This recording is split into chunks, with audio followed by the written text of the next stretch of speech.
Concernant ton bras, lorsqu'il existe une infirmité motrice cérébrale ou bien une hémiplégie comme par exemple après un accident vasculaire cérébral, le membre supérieur paralysé reste en hypertonie spastique.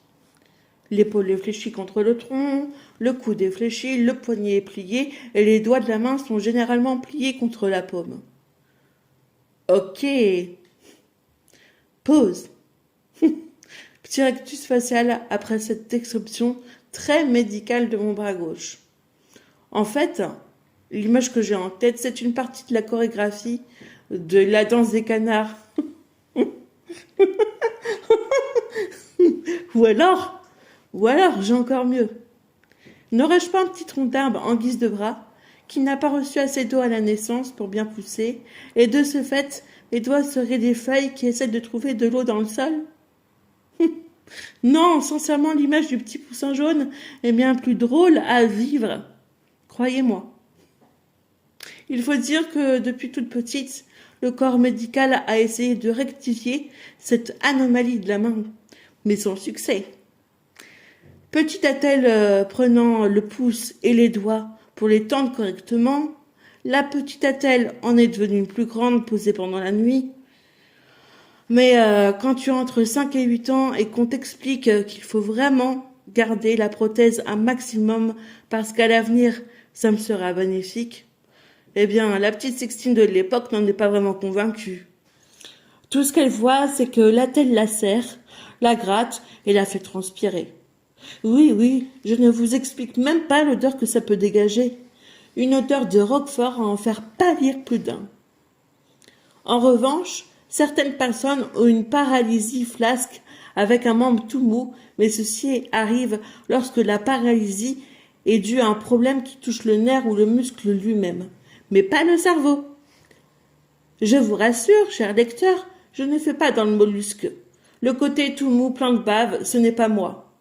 Je suis plutôt du genre tonique, qui ne lâche rien, et c'est peu dire.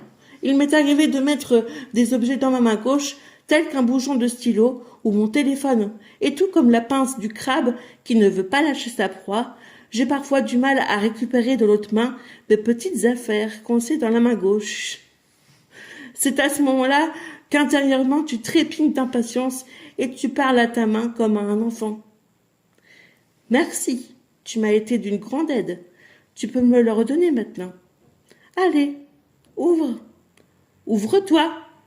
Vas-tu lâcher ce bouchon, je me fâche. Parfois, à cause de mon handicap, je peux complètement oublier pendant quelques minutes tout le côté gauche de mon corps et de ne pas me rendre compte que je penche trop de ce côté. Il m'est arrivé plusieurs fois d'oublier que j'avais quelque chose dans ma main. Parole d'honneur, cher lecteur, je n'ai jamais oublié de nourriture dans cette main. Juste un ou deux mouchoirs en cours de route, c'est tout, quoi. Ah, sacrée main gauche. Je me rappelle que ce ne sont pas les seuls souvenirs où elle m'a rendu chèvre. Lorsque j'étais petite, je me déplaçais en déambulateur et c'était un exercice très difficile pour moi parce qu'il fallait que je fasse attention à bien appuyer sur mes jambes, à les lever correctement pour faire un pas après l'autre. J'étais obligée de vraiment bien doser la force de mes jambes avec celle de mon bras droit, puisque c'est sur lui que je comptais le plus, sachant que de l'autre côté, il n'y avait rien. Je n'arrivais pas à garder la main gauche très longtemps sur la poignée du déambulateur.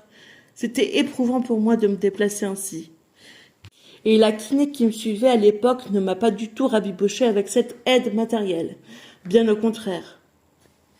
Comment peut-on dire à une enfant d'à peine 10 ans qu'elle doit faire plus d'efforts, que c'est de sa faute si elle tombe parce qu'il fallait lever les jambes plus haut et de mieux tenir le déambulateur avec les mains? Mon fils arrive. Arrête de pleurer, relève-toi, ne me fais pas honte devant lui, m'a-t-elle dit.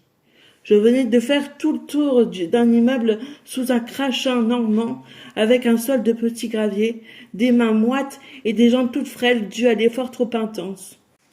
Il m'arrivait à certaines occasions d'aimer me tenir debout avec ce déambulateur.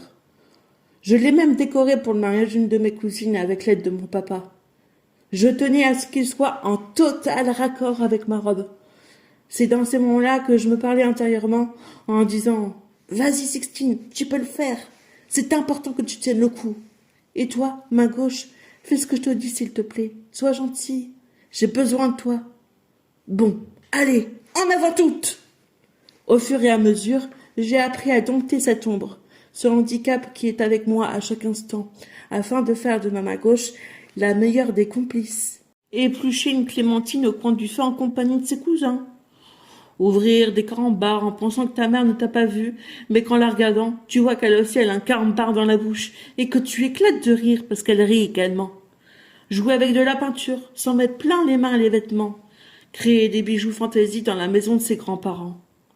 Grand Dieu, je suis en train de vous dévoiler tous mes petits secrets. Mais je dois avouer que cette main gauche, c'est la meilleure des alliés. Grâce à elle, je peux dire sereinement à mes proches, t'inquiète, je me débrouille.